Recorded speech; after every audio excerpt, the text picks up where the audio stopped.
여명훈 비전 세 가지를 위해서 기도해 주십시오. 첫째, 하나님의 영광을 나타내는 예배터. 두 번째로, 자기 중심에서 벗어나 타자와 교제하는 놀이터. 세 번째로, 복음을 전할 인재 양성의 배움터를 위해서 기도해 주십시오. 아마 여명훈 이 건축 공사는 7월 6일이나 7월 13일 공사가 시작되리라 생각하고, 오더는 자재를 오더하는 것은 이제 오더를 이번 월요일부터 이미 시작을 했습니다. 그래서 다음 주 그 주일날 내일 정도에 당회원하고 최종 공사 관계자들과 브리핑을 하고 점검을 한 후에 이제 공사를 속전속결로 시작함과 동시에 가능한 한 빠르게 진행을 하려고 합니다. 위에서 깨어 기도해 주시고, 말씀하신 대로 우리는 공간의 건축을 하는 것도 물론 있지만 하나님의 가치, 하나님 우리에게 주신 비전의 가치를 세우는 일이 훨씬 더 중요합니다.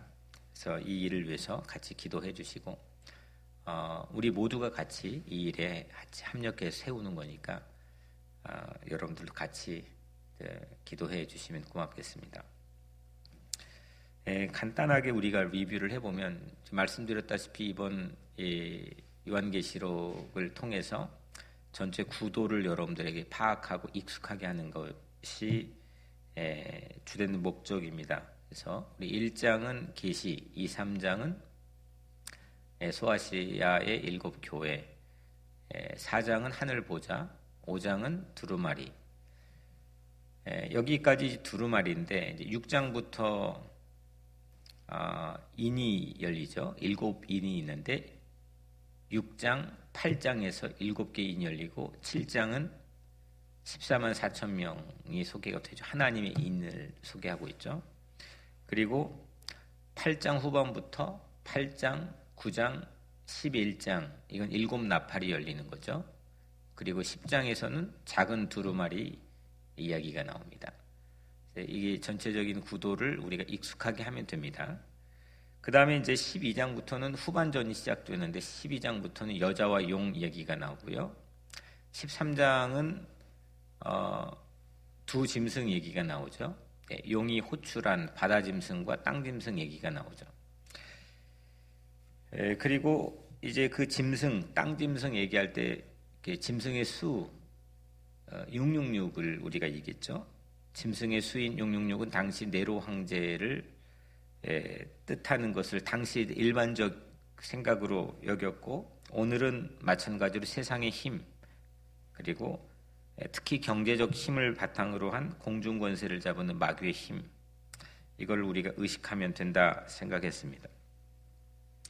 14장은 핵심어를 뭘로 해도 괜찮을 것 같습니다. 14장 14만 4천이라 해도 되고, 어린 양이라 해도 되고, 시온산이라도 해도 되지만 14만 4천은 이미 나왔고, 또 어린 양은 5장에서 두루마리와 어린 양이 나왔기 때문에 여기는 시온산, 복음을 우리가 함께 했기 때문에, 또 경배, 예배를 했기 때문에 시온산이라고 해도 좋을 것 같습니다.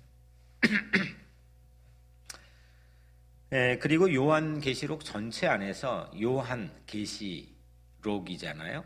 요한이 본 계시의 책인데, 요한이 본 계시의 전부는 뭐냐? 예배입니다.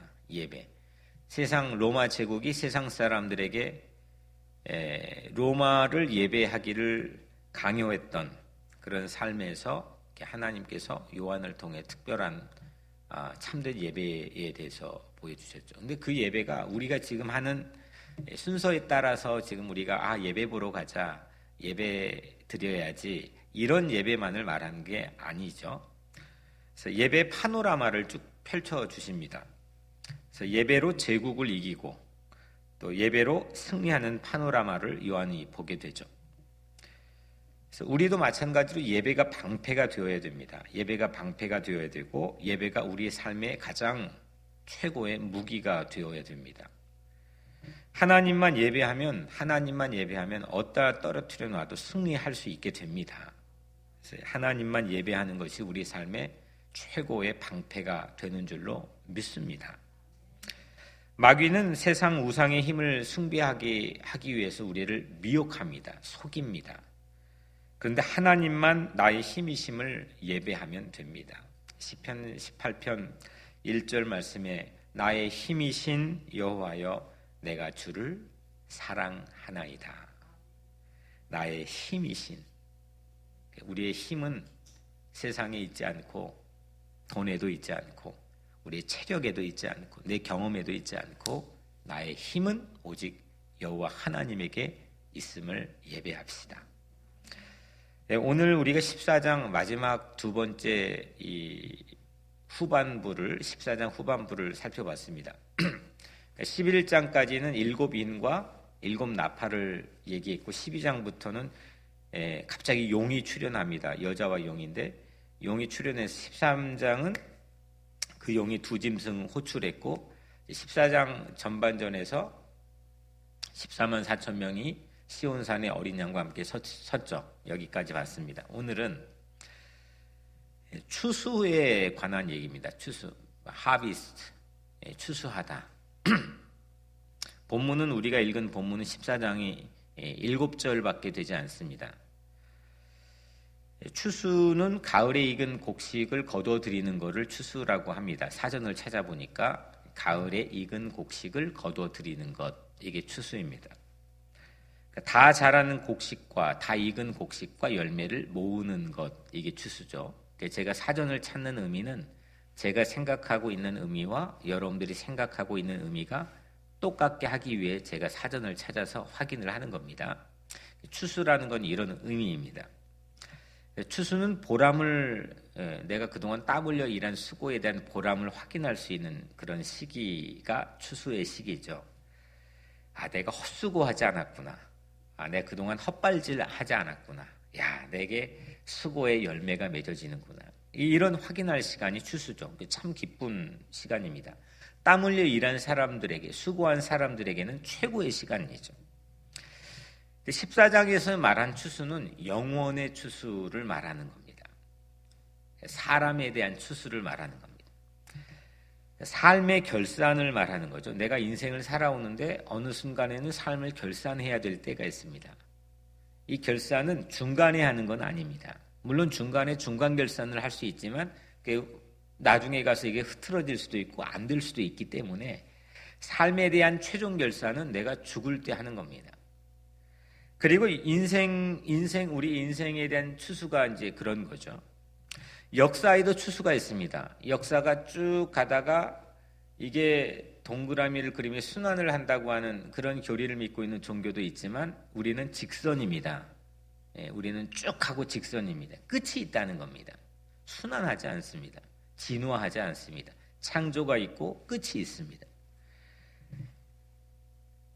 본문은 그런데 이렇게 우리의 삶의 추수나 아니면 어떤 한 역사의 추수만 얘기하는 것이 아니라 전 지구적인 추수, 그러니까 알곡과 가라지 인생을 가르는 전 우주적인 추수를 말하고 있습니다. 세 가지 대지를 가지고 짧게 우리가 잠깐 보면 첫 번째는 추수는 예수님이 합니다. 추수는 예수님이 합니다. 두 번째 대지는 미리 여러분들이 공개하면 의인과 죄인을 추수합니다. 의인만 추수하는 게 아니라 이 추수는 죄인까지도 추수를 합니다. 세 번째는 추수는 오늘 우리가 살아가는 삶의 로드맵이 됩니다. 지도가 됩니다. 먼저 첫 번째 추수는 예수님이 합니다. 목사님 이거 너무 당연한 거를 왜 또 이렇게 말씀하십니까? 얘기할 수 있겠지만 이게 가장 우리에겐 중요한 대지가 됩니다. 추수를 누가 하느냐? 다 아는 것 같지만 실제 우리 각자의 삶에서는 이게 몰라서 방황할 때가 참 많습니다. 헛발질할 때가 많습니다. 추수를 누가 하는지 왜 중요하느냐? 추수를 하는 사람이 누군지 이게 알면 기준이 잡힙니다. 내가 이렇게 익어야 되겠구나. 이 기준이 사람들이 없게 되면은 허공에 헛손질을 하게 되죠. 내가 기준을 알아야 기준에 맞춰서 살 수가 있습니다. 1절 말씀에 또 내가 보니 흰 구름이 있고 구름 위에 인자와 같은 이가 앉으셨는데 그 머리에는 금 면류관이 있고 그 손에는 예리한 낯을 가졌더라. 구름 속에 걸린 무지개라는 주제의 설교를 한 적이 있죠. 얼마 전에. 거기에 말씀드렸듯이 구름은 약속의 성취가 이루어질 때 꼭 등장한다고 말씀드렸습니다. 마치 꼭 이게 약속한 사인처럼 성경에 다발적으로 구름이 그렇게 등장을 하는데, 예수님께서도 변화산에서도 또 승천하실 때도 재림하실 때에도 꼭 구름이 다 빠지지 않고 소개가 등장이 되고 있습니다. 예수님하고 같이 등장을 하죠. 그래서 오늘도 마찬가지로 흰 구름 위에 앉으신 인자와 같은 분이라고 소개를 하죠. 흰 구름, 흰색 구름에 앉아있는 인자, 사람의 아들과 같은 분. 그분은 예수님을 말씀하는 거죠. 예수 그리스도를 말하는 겁니다. 근데 그 손에, 예수님 손에 무엇가 들려 있었어요? 예리한 낫이 들려 있었습니다. 이 추수하기 위해서 들려져 있는 낫이죠. 예리한 낫. 추수할 낫이 누구 손에 들려 있는지 이거를 우리가 간파하는 게 상당히 매우 중요합니다. 요한 시대의 추수의 권력은 누구에 있느냐? 요한 시대에 좋은 것 탁 하고 걷어들이는 추수의 권력, 경제건, 정치건, 사회건, 문화건, 모든 것, 심지어 도로까지도, 길까지도, 모든 거인 추수에 대한 결정 권력은 누구에게 있느냐? 로마에게 있습니다. 그것도 로마 황제에게 있습니다.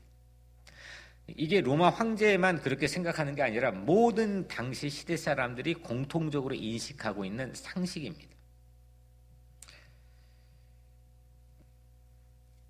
이게 사람들의 인식이었습니다. 그러니까 로마 마음에 들게 살면 됩니다. 이게 중요합니다. 추수에 대한 권력을 누가 가지고 있느냐의 인식에 따라서 내 그 사람 마음에 들게 살면 됩니다. 근데 그 사람이 원하는 스타일대로 살면 됩니다. 그러면 무난하게 잘, 때로는 성공도 할 수가 있습니다. 오늘날도 추수할 권세가 있는 기관, 국가, 사람들이 있습니다. 꼭 그렇게 보면 그 사람이 모든 결정 권한을 가지고 있는 것처럼 보이는 사람들이 또 그런 기관들이 분명히 있습니다. 그런데 우리는 잊지 않아야 합니다. 잊어서는 안 됩니다. 추수할 낫은 예수님 손에 들려져 있다는 걸 잊지 않아야 됩니다. 나는 그러면 어떻게 되느냐? 난 예수님 마음에 들게 살면 됩니다. 이게 흐트러지게 되면 우리가 가치관, 역사관, 신앙관 이렇게 얘기하는데 그 관 자체가 흔들리게 되죠. 이걸 알 때 우리는 예수님 스타일대로 살게 됩니다. 예수님 움직이는 동선에 따라서 가능한 한 최선을 다해서 그 길 졸래졸래 따라 살려고 노력합니다. 낯을 들고 있는 분이 내 안에 누구인지에 따라서 내 삶의 스타일이 결정이 됩니다. 추수 집행은 오직 예수님이 하신다는 겁니다. 이건 교회 오래 다녔다고 아는 게 아니라, 많이 들었다고 아는 게 아니라 내 마음에 굳은 심지로 결정하고 그걸 인정하는 게 중요합니다. 내 삶의 결산은 내가 하지 않는다. 예수님이 한다는 건 그건 기본 상식으로 우리는 알고 있지만 실제는 내 안에 결정이 되지 않아서 내 삶의 결산을 내가 마치 하는 것처럼 생각할 때가 많다는 거죠. 그리고 누군가 타인도 하지 않습니다. 아무리 사람들에게 인정이나 그 사람들이 마음에 들게 살기 위해 상당히 부단히 최선을 다해 노력하고 있지만 타인이 내 삶의 추수를 결정할 수가 없습니다. 예수님만이 내 삶의 결산을 할 수가 있습니다. 삶이 성공했느냐 실패했느냐 이 기준을 이 세상의 다수는 돈이 결정한다고 생각합니다. 얼마나 벌었느냐. 만약에 돈이 성공의 기준이라면 우리가 좀 이거 듣고 우리는 안 그런데 저쪽 동네 사람들이 그러지라고 우습게 생각할지는 모르지만 우리 각자의 실제 세상 삶에서는 상당히 막강하게 영향을 미치고 있습니다. 근데 돈이 진짜 성공의 기준이라고 한다면 우리 자식들이 돈 많이 벌면 잘 컸네 라고 생각한다면 또 우리 자식이 좋은 학교를 가서 좋은 학벌을 가진 게 참 아유 잘 컸네, 기특한 것. 이렇게 우리가 성공의 기준으로 생각한다면 우리는 좋은 학교 가기 위해 물불 가리지 않고 잘 살면 됩니다. 돈을 벌기 위해 물불 가리지 않고 잘 살면 됩니다. 이게 내 성공의 기준이기 때문입니다. 제가 간혹 우리 성도들이 제 곁에 와서 아유 뭐 누구는 이 돈이 많대요. 또 누구는 또 좋은 학교를 나왔대요. 또 이렇게 얘기하는 사람이 있지만 성도 얘기니까 무시할 수는 없지만 듣기는 하지만 그렇게 달갑게 듣지 않습니다. 왜냐하면 우리 삶에 대한 기준을 자꾸 흐트러 놓습니다. 우리 교회의 기준을 흐트러 놓습니다. 아니 그 가는 것, 많이 버는 것 물론 박수 쳐주고 좋아하고 싶지만 그게 우리 신앙을 넘어서 버린다면 그건 우리 삶에서 상당히 막대한 오염의 요인이 될 수가 있기 때문입니다. 그래서 낯을 들고 있는 분이 내 안에 누구인지 이게 상당히 중요하다는 거죠. 유일한 추수꾼이신 예수님이 그렇게 말씀해 본 적이 없습니다. 돈이나 명예나 뭐 이런 것들이 성공과 실패의 기준이라고 말해 본 적이 한 번이라도 있으면 우리가 좀 제가 그걸 막 강조해서라도 여러분들에게 매우 심각하게 요청을 하겠지만 단 한 번도 우리 주님은 하나님은 그렇게 말씀해 본 적이 없습니다. 내가 이 기준에 세상이 말하는 이 기준에 따라 서로 실패한 것처럼 보일지라도 낙담하지 마십시오. 내 인생의 결산은 그따위 것들이 하는 게 아니라는 겁니다. 우리 각자의 인생의 삶은 비록 내가 가난하고 비록 세상에 안 되는 것 같고 어려움이 있더라도 하나님을 떠나지 말아야 될 가장 결정적 요인은 내 인생의 결산은 예수님이 하신다는 겁니다.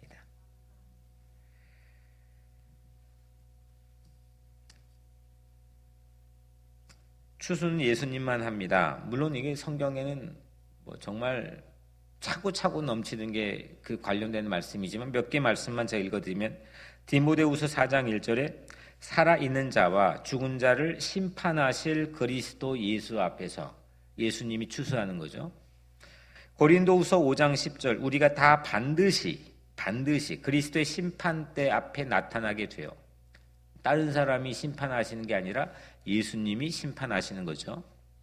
사도행전 10장 42절 하나님이 살아있는 자와 죽은 자의 재판장으로 정하신 자가 곧 이 사람인 것을 증언하게 하셨고 이것도 예수님이 재판장이라는 것을 설교하고 있는 거죠.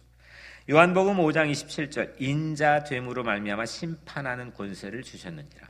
심판의 권세, 추수의 권세는 누구에게 있느냐? 예수님이 있다는 거죠.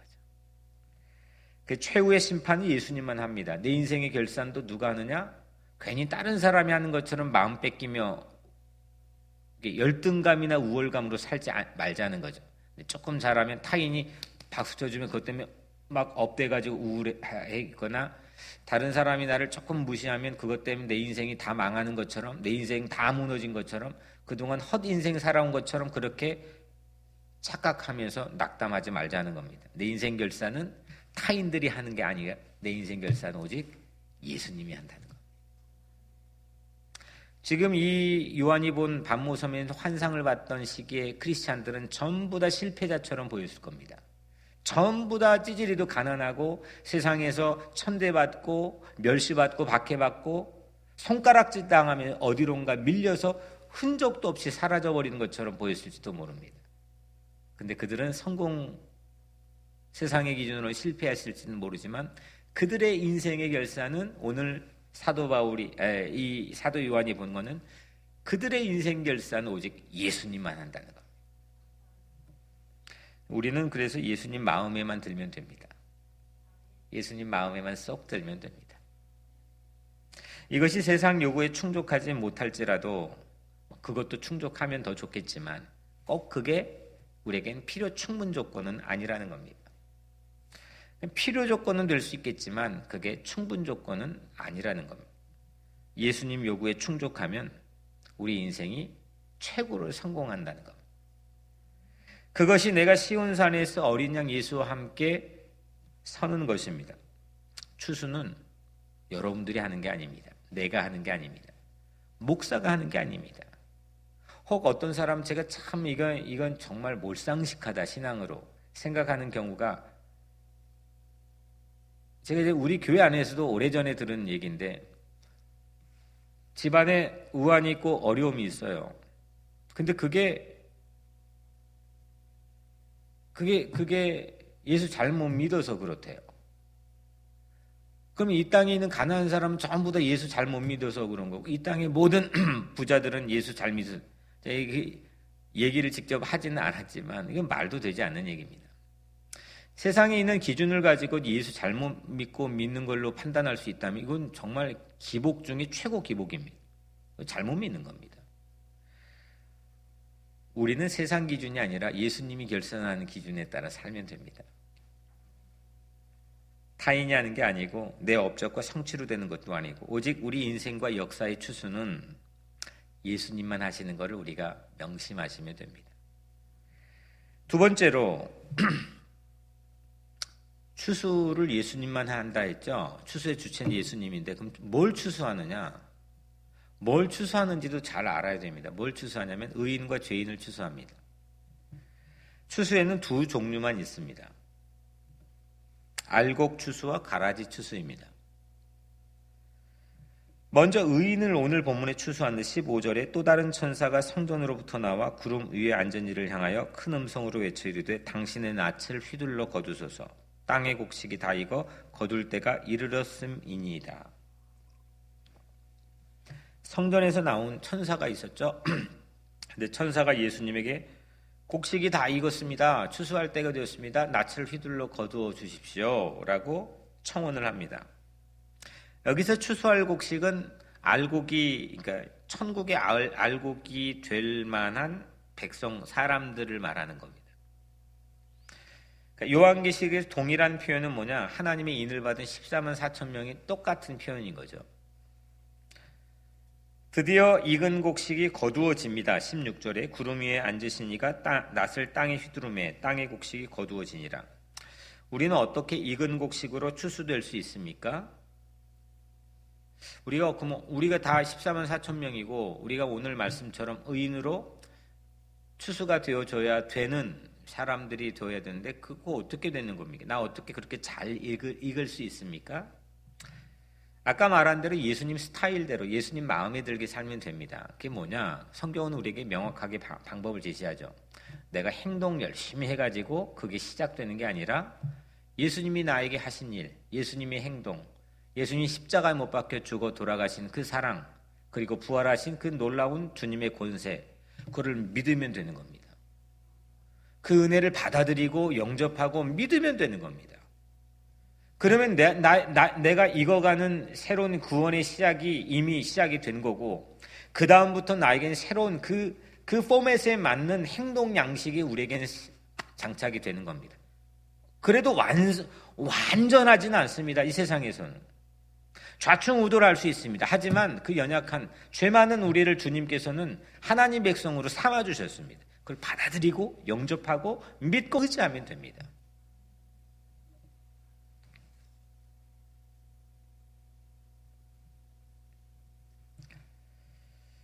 열매를 맺지 못할 미성숙했던 나, 죄 많던 나, 자격 없는 나를 예수님에게 접붙임에서 익어가게 만드시는 것을 받아들이면 됩니다.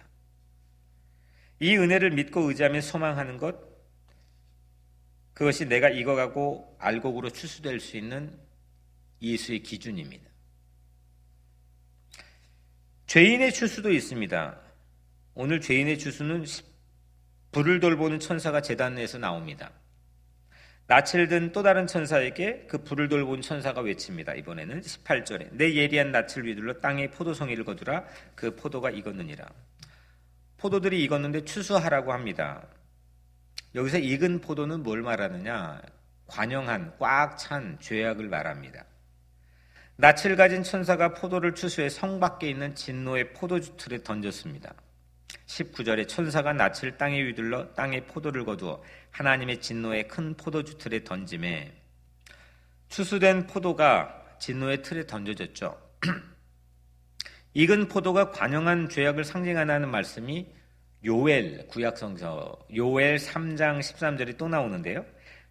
너희는 낯을 쓰라. 곡식이 익었도다. 와서 밟을지어다. 포도주 틀이 가득히 차고 포도주에 독이 넘치니 그들의 악이 크미로다. 포도주 틀은 그렇다고 포도가 모든 성경 구절에서 다 악을 말하는 건 아니죠. 이 요한복음 15장에 보면은 예수님께서 포도나무 비유를 또 하시기도 하죠. 여기에서는 포도주 틀은 무르익어가는 악을 말합니다. 20절에서 그것이 밟힐 때 나온 피가 말 구레까지 닿았고 1600 스타디온까지 퍼졌다고 나옵니다. 20절에 성 밖에서 그 틀이 밟히니 틀에서 피가 나서 말 굴레까지 닿았고 1600 스타디온에 퍼졌더라. 오늘 마지막 절입니다. 여기 1600 스타디온은 뭐냐? 이게 이 거리 단위인데 이스라엘 가장 남쪽 경계선 최고로 넓어졌을 때 이집트까지 넓어집니다. 그리고 북쪽 경계선 최고로 넓어졌을 때 시리아까지 넓어집니다. 거기가 세로로 300km 정도 됩니다. 이거를 통상적으로 1600 스타디온이라고 부릅니다. 우리는 삼천리 강산이라고 부르죠. 그런 겁니다. 그게 1600 스타디온, 그러니까 남북의 최고로 확장되었던 국토의 넓이, 거리입니다. 그러니까 이 심판의 범위가 구석구석 안 미칠 곳이 없다는 것을 이야기하는 거죠. 심판의 범위가 얼마나 넓고 또 심판의 강도가 얼마나 철저한지를 보여주는 겁니다. 이렇게 예수님은 의인도 추수하지만 죄인도 반드시 심판하고 추수합니다. 의인과 악인을 추수하는 기준이 뭐냐? 참된 믿음이라는 겁니다. 예수님을 나의 구원자로 모시고 영접하고 죄인조차 구원하시는 대속의 은혜대로 살아가는 사랑. 나 같은 것도 구원해 주셨는데 나도 누군가를 그 마음으로 사랑하며 살아야지. 이 예수님의 삶의 스타일대로 따라 살아가는 것, 이게 우리가 익어가는 좋은 쪽으로 추수될 수 있는 기준입니다. 요즘 추수꾼이라고 하는 말이 사실은 달갑지 않을 때가 있습니다. 오늘 본문이 상당히 악용되는 경우가 너무 많이 있습니다. 이만희 교주가 이끄는 신천지 이단에서 추수꾼을 높은 직급으로 사용하고 있기 때문입니다. 그 이외에도 말만 되면 아는 그런 이단에서도 추수꾼 잡지도 만들기도 합니다. 신천지 추수꾼들은 이 레벨이 있는데 이 신천지 안에서 추수꾼은 상당히 하이 레벨입니다. 아무나 추수꾼 되지는 않습니다. 이 사람들은 뭔가 추수를 하겠죠. 불신자들은 절대 접근하지 않습니다. 불신자면 아무리 좋은 사람 만났다 가라고 합니다. 그렇게 교육을 받습니다. 제가 일부러 유튜브에 떠돌아다니는 영상을 언젠가 얼마 전에 한번 봤습니다. 이들이 몰래 몰카로 찍어 놓은 이건데 말도 안 되게 여러분들 봐도 아마 웃어버릴지도 모르게. 근데 거기 다 빠집니다. 이 불신자들을 접근하지 않습니다. 기존 교회에 침투해가지고 이 추수꾼들이 기존 교회에 침투해서 주요 리더들을 포섭합니다. 그리고 그걸 끌어들이는 이들이 추수꾼이라고 불려집니다. 신천지는 대한예수교 장로의 시온교회라는 명칭을 주로 사용을 합니다. 기성교회에 침투해서 기존 교인을 빼옵니다. 추수꾼은 절대 신분을 드러내지 않습니다. 그 기존 교인에게 접근해 대부분 제 그 영상에서 본 기억으로는 이렇게 질문을 하라고 막 반복해 교육을 합니다. 이 지역에 처음 이사 왔는데 어느 교회가 좋은지 모르겠다. 그러니까 내가 전도 대상자가 되게끔 접근을 합니다. 그렇게 포섭된 기존 교인을 처음에는 신천지 복음방이라는 첫 번째 우리로 보면 새로나기 배움터 같은 거죠. 거기에 소개를 해주고 그 다음에 최고 레벨에 올라가면 신천지 신학원, 무료 신학원에 들어가게 해줍니다. 이런 추수꾼 때문에 달갑지 않는 이미지가 오늘 본문으로 악용되는 경우도 있지만 우리는 정확히 알면 되는 겁니다. 그것 때문에 무서워서 이 본문을 피할 필요가 없는 거죠. 얼마나 좋은 복음이 이 안에 들어있습니까? 추수는 역사의 오메가에 있을 하나님의 약속입니다. 하나님이 해주신 약속입니다. 뭘 하면 되냐? 추수는 이만희가 하는 게 아니라, 추수는 조원태 목사가 하는 게 아니라, 추수는 사람이 하는 게 아니라, 추수는 내가 하는 게 아니라 오직 누가 하는 것?